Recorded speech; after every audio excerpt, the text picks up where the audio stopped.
Cartas e Crônicas, pelo Espírito Irmão X. Psicografia de Francisco Cândido Xavier.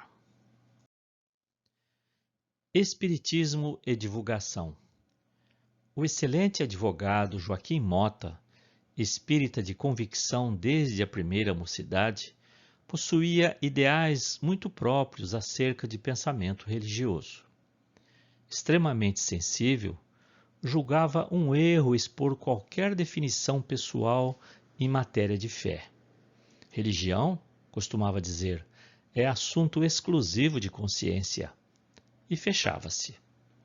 Na biblioteca franqueada aos amigos, descansavam tomos em percalina e dourados, reunindo escritores clássicos e modernos em ciência e literatura.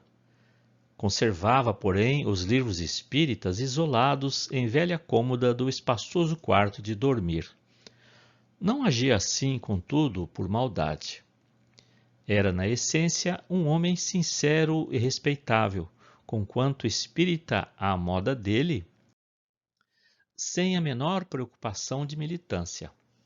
Espécie de ilha amena, cercada pelas correntes do comodismo. Encasquetara na cabeça o ponto de vista de que ninguém devia, a título algum, falar a outrem de princípios religiosos que abraçasse, e prosseguiu vida afora, repelindo qualquer palpite que o induzisse à renovação. Era justamente a esse homem que fôramos confortar dentro da noite. Mota vinha de perder a companhia de Licínio Fonseca, recentemente desencarnado, o amigo que lhe partilhara 26 anos de serviço no foro. Ambos amadurecidos na existência e na profissão, após os 60 anos de idade, eram associados invariáveis de trabalho e de luta. Juntos sempre nos atos jurídicos, negócios, interesses, férias e excursões. Sem o colega ideal, baqueara Mota em terrível angústia. Trancava-se em lágrimas, no aposento íntimo, ansiando vê-lo em espírito. E tanto rogou a concessão em preces ocultas que ali nos achávamos em comissão de 4 cooperadores com instruções para levá-lo ao companheiro. Desligado cautelosamente do corpo, que se acomodara sob a influência do sono, embora não nos percebesse o apoio direto, foi Joaquim transportado à presença do amigo que a morte arrebatara. No leito de recuperação do grande instituto beneficente a que fora recolhido no mundo espiritual, Licínio chorou de alegria ao revê-lo, e nós, enternecidos, seguimos frase a frase o diálogo empolgante que se articulou após o júbilo extrovertido das saudações. Mota, meu caro Mota, soluçou o desencarnado com impressionante inflexão. A morte é apenas mudança. Cuidado, meu amigo, muito cuidado. Quanto tempo perdi em razão de minha ignorância espiritual. Saiba você que a vida continua. Mas eu sei disso, meu amigo, ajuntou o visitante no intuito de consolá-lo.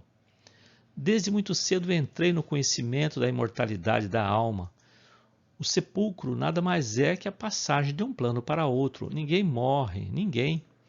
Ah, você sabe então que o homem na terra é um espírito habitando provisoriamente um engenho constituído de carne? Que somos no mundo inquilinos do corpo? Indagou Licínio positivamente aterrado. Sei sim.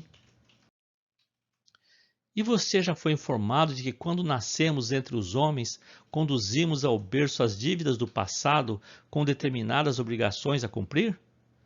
De modo perfeito, muito jovem ainda, aceitei o ensinamento e a lógica da reencarnação.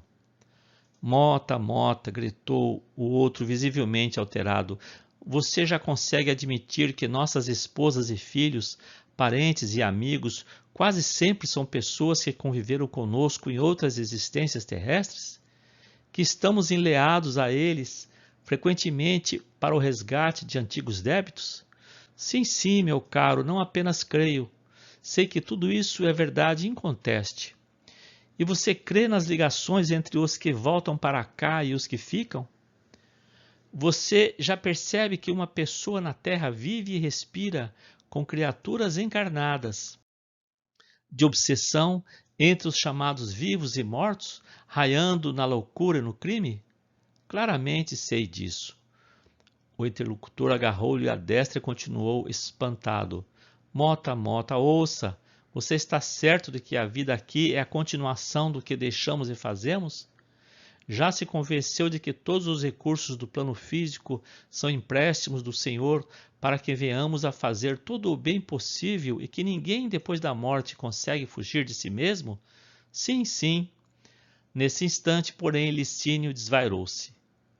Passeou pelo recinto, o olhar repentinamente esgazeado, fez instintivo movimento de recuo e bradou: Fora daqui, embusteiro, fora daqui!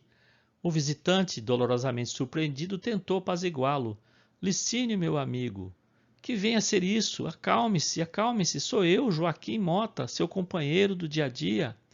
Nunca, embusteiro mistificador. Se ele conhecesse as realidades que você confirma, jamais me teria deixado no suplício da ignorância. Meu amigo Joaquim Mota é como eu, enganado nas sombras do mundo. Ele foi sempre o meu melhor irmão. Nunca, nunca permitiria que eu chegasse aqui mergulhado em trevas. Mota, em pranto, intentava redarguir, mas interferimos, a fim de sustar o desequilíbrio, e para isso era preciso afastá-lo de imediato. Mais alguns minutos e o advogado reapossou-se do corpo físico. Nada de insegurança que o impelisse à ideia de sonho ou pesadelo. Guardava a certeza absoluta do reencontro espiritual. Estremunhado, ergueu-se em lágrimas e, sequioso de ar puro que lhe refrigerasse o cérebro em fogo, abriu uma das janelas do alto apartamento que lhe configurava o ninho doméstico. Mota contemplou o casario compacto, onde talvez, naquela hora, dezenas de pessoas estivessem partindo da experiência passageira do mundo para as experiências superiores da vida maior, e naquele mesmo instante da madrugada começou a pensar de modo diferente em torno do espiritismo e da sua divulgação.